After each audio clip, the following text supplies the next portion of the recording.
Hard grind on the block, summer to summer. My team chef bricks, nine swift, my shift fast, say we on the block like night shift. Got the K's in the bush, count coke off the books, got the turf off the hook, and we punch in clockwork, check in the birds church. Welcome to another edition of the W Blood Fight Show. Your host Dave Joyce. If you watch the episode, you're really know that this one. And what I want to talk about is Jermaine Taylor versus Andre Ward. Turn this damn thing up. Anyways, so let's talk about that fight there, okay? Jermaine Taylor's talking about possibly facing Andre Ward if he surpasses Lacey. All right.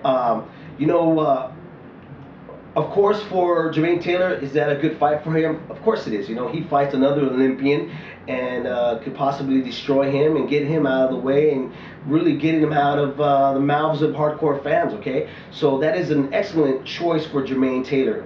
You know, which you take a guy that's already, his foot, and not even his foot, it's half his body's out the door, which is Jeff Lacey, left hook, and you get up another guy that's a gold medalist, Andre Ward, you know, and you get a piece of him, okay, and you not only you get a piece of him, but you're going to get more recognitions by the Americans, and really a lot of people watching the Olympics. That's going to be a big hype fight for Jermaine Taylor, though. Now, all bad for Andre Ward. Now, go to any household, go to any casual fan in the UK, in the Philippines, and Mexico, and here in the United States, and you ask them, hey, do you know who the gold medalist was for 2004? And they're going to more likely say, no, I don't know who it is. Or say, hey, do you know Andre Ward? And they're going to say, who? That's the badness about it, okay? Even in his hometown, the Bay Area, you can ask that same question, and they're going to be like, who? I don't know what you're talking about. Now, that has a lot to do with the next segment, what I'm going to talk about, which is fighter/manager.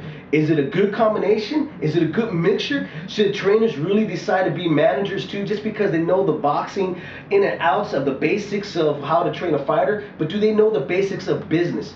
You know what? No, they don't. Okay, if you're a trainer right now and you decide to manage your fighter because you believe you have the best interest, which you more likely you do, you have a good close relationship with them. But remember this, your vision is clouded. Why? Because you're not really familiar with the business of boxing. You're familiar with the business of fighting, but not the business of money making boxing. You know, let let the money making business guys take care of that end.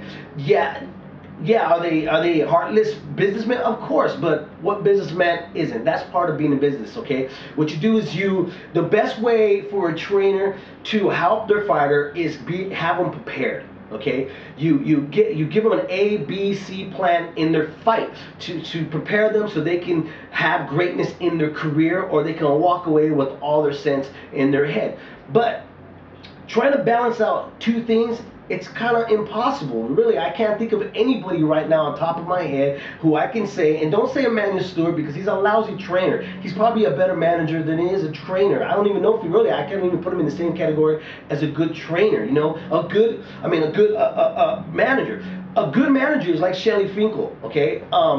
Let those guys deal with management. Deal with getting your fighters exposure. Deal with your fighter getting built up so they can make the money that they deserve in the boxing business, okay?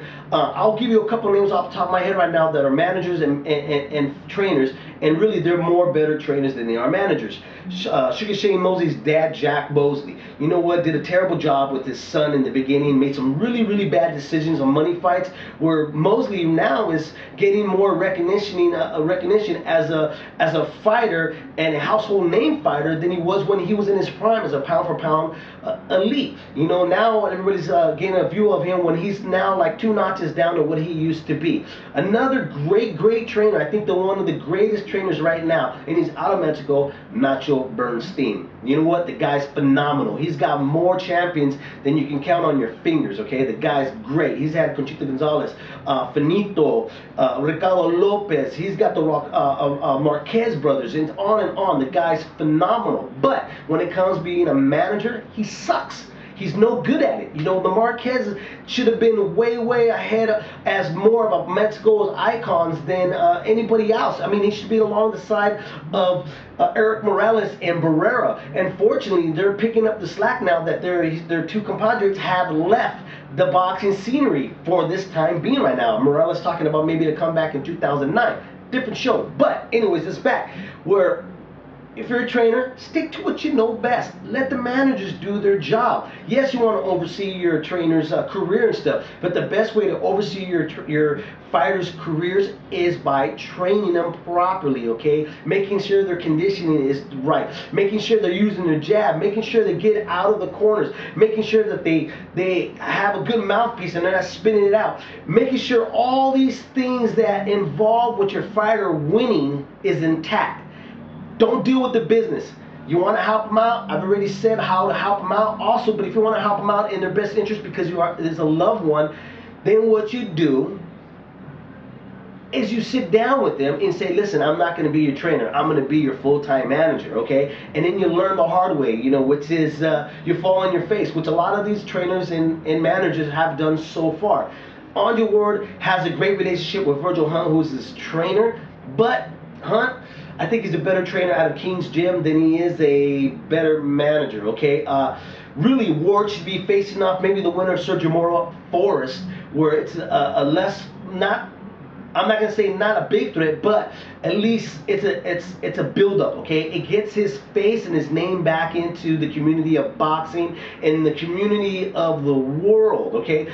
Him facing Sergio Moro is a great matchup, okay? Because of the fact that the Contender Gold Series winner, Sergio Moro, is a recognizable household name from that series, okay? Now, Andre Ward being a gold medalist, that's a great hype-up fight right there. You know, the Gold Contender Series winner versus the Athens gold medalist Andre Ward. You bring it and you hold it up on Staples, where there's a good fan base for Mora, and also, you know, there's a little bit of rivalry from LA in the Bay Area. You know, there's a little bit of tension between them. That's a good matchup right there. You bring back some light back into California, where you don't need Oscar really to bring all the light all the time. You bring back a little bit of light. So anyways, Andre Ward is a really good, talented fighter, but he still needs a little bit more work before he decides to get on the bigger stage against Jermaine Taylor. So I hope that fight doesn't happen. I hope he picks up maybe somebody else with a more lucrative, not a lucrative, but recognizable name, like maybe Manfredo. Manfredo's still out there, you know, he's beatable,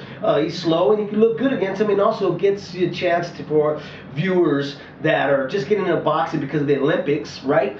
To get to see what the gold medalist can do. You know, Jermaine Taylor right now, like I said, is just going to be a little bit too much. Ward has been dropped, and I think he's going to have a lot of problems with Jermaine Taylor with his jab, and just the ring experience is a little bit more seasoned right now when it comes to big stage fights. You know, Jermaine Taylor is not out the door. He's had 2 good outings with Palvic, even though he lost. Yeah, he got knocked out in the first fight, but in the second fight, he was able to box, you know. And Ward right now is just going to have a little bit of problem with Taylor, and I think it's because of the atmosphere of a big fight could get to him a little bit, okay? And where Taylor's a little bit more comfortable, and he's hungry, you know. At 168, he's really hungry. He wants to be back on the top and stuff, and him taking on Ward, of course, that's a great way. That's a great start. You know, it's not a major threat to you right now. But for Ward, bad call. Hunt, don't take the fight. Take somebody lesser. Take a Mora, take a Forrest, you know, who can come up to 160.